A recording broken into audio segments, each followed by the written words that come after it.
Hello and welcome to the next YouTube video on my channel. I guess that if you've clicked on this video, you are asking yourself about which opening I am talking about, if even the great Magnus Carlsen lost against it. And well, it's actually just a very famous Spanish gamer also called the Ruy Lopez. This opening begins with the very two classical moves with which really lots of chess beginners and low intermediate players start their chess games. And this is pawn to e4 and e5, followed by knight to f3 attacking the pawn and knight to c6 defending this pawn. And now in the Ruy Lopez, the key, also called the main move, continues with bishop to b5 attacking the black knight here on c6. And in the game in which the king, aka Magnus Carlsen, lost with the black chess pieces, he played against a game which began exactly like this. And somewhere pretty much at the end of the game, Magnus got into a very uncomfortable position. Here in this position, he's playing with black and he's actually up a pawn. But this doesn't matter because his opponent has a very big surprise for him. He continues the game now with bishop to d5 attacking Magnus' rook on a8 here. The rook escapes now on c8, but his opponent, so Magnus' opponent, doesn't stop attacking him. Now he plays bishop to c6 attacking Magnus' second rook here on e8. But in this case now, in this position, the king doesn't escape with his rook, but he rather plays a very smart move, queen to f8. Because now his opponent can't take out his rook, because then Magnus could just take out his queen without any problems. But what his opponent does now will completely shock you, because in this position his opponent sacrifices the queen, and he does this by taking out black's bishop here on e6 with the rook.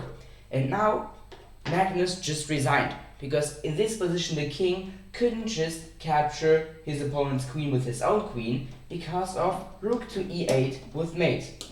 And if in this position Magnus would capture the rook here on e6 with his own rook, then after a queen trade it will be mate in two and Magnus will lose the game anyway.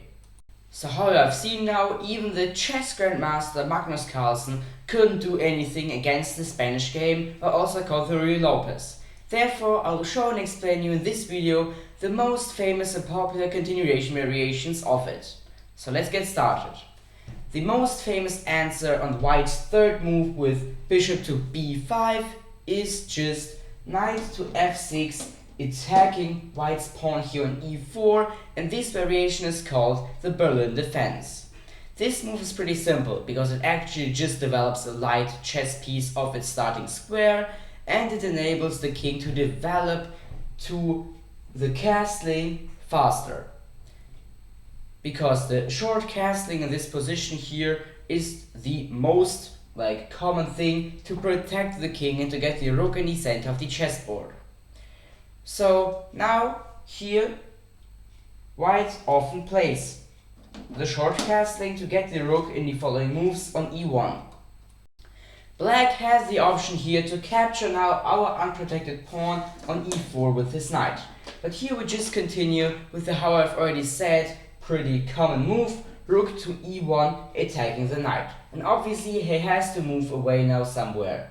He can either escape on d6, which the computer says is the better move because we attack white's bishop now on b5, but if you want to move away the knight back again on f6 where you came from, then this is also fine. You can also just develop it in the next move back again on g8.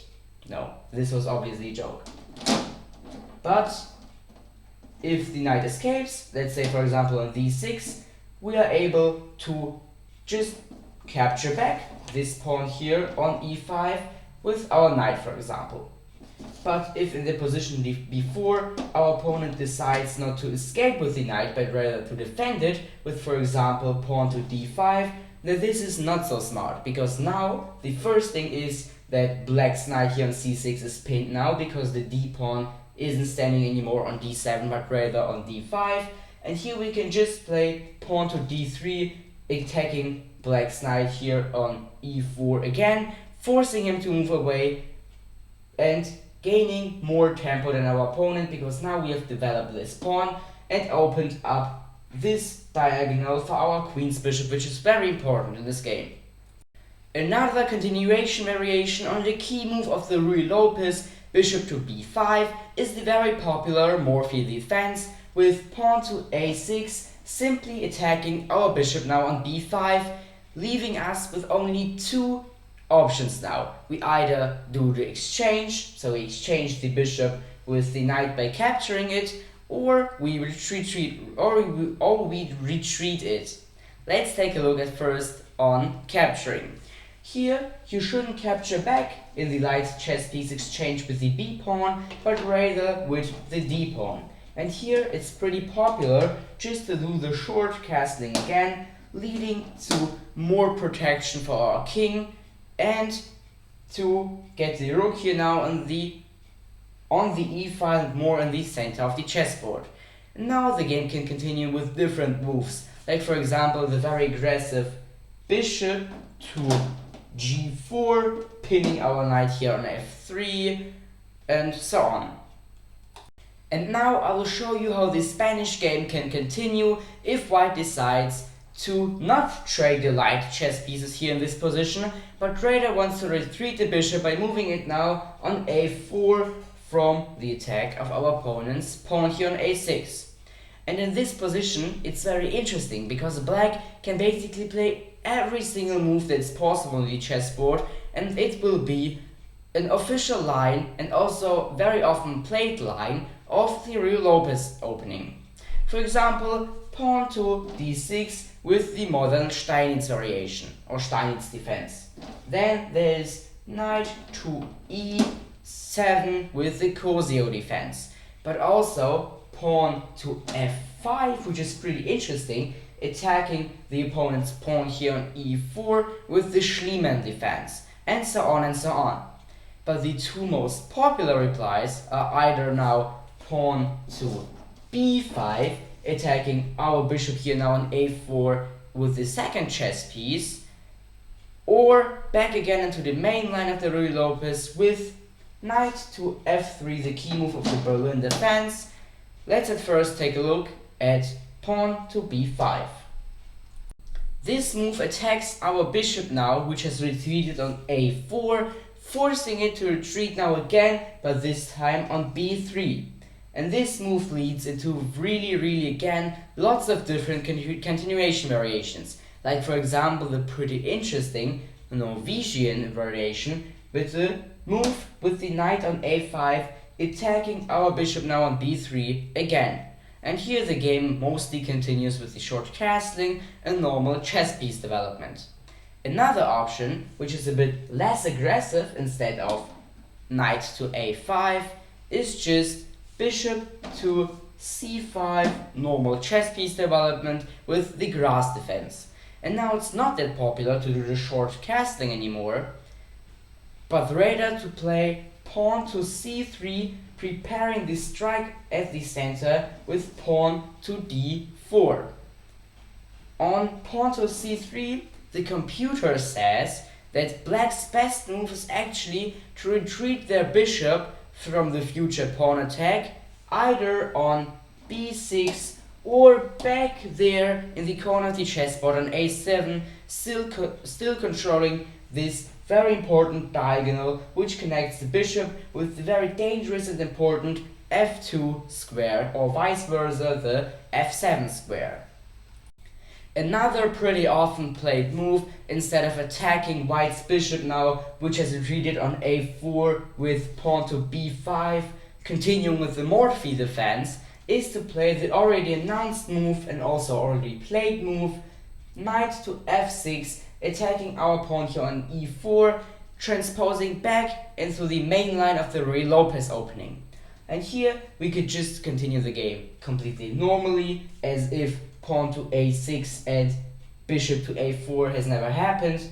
Short castling, knight captures pawn on e4, rook to e1, and so on and so on. All of these, I would say, boring moves of the Ruy Lopez opening, also called the Spanish game. But actually, white's fifth move, instead of the short casting in this position, could also be to defend the now attacked pawn here on e4 with knight to c3. This is called the 4 knights variation of the Spanish game because, well, all of the 4 knights are already developed on the 5th move. Also possible is it to move the d-pawn. For example, on d4, which is definitely more aggressive, this is called the Mackenzie variation. Or if you want to play a bit less aggressive and a bit more defensive, you just play pawn to d3 to defend the now attacked pawn on e4 by our opponent's knight here on f6. And here white does not want to play pawn to c3 with the idea to play pawn to d4 and striking at the center after. They instead want to attack after building a strong fortress of pawns that offers no chances for counterplay for our opponent.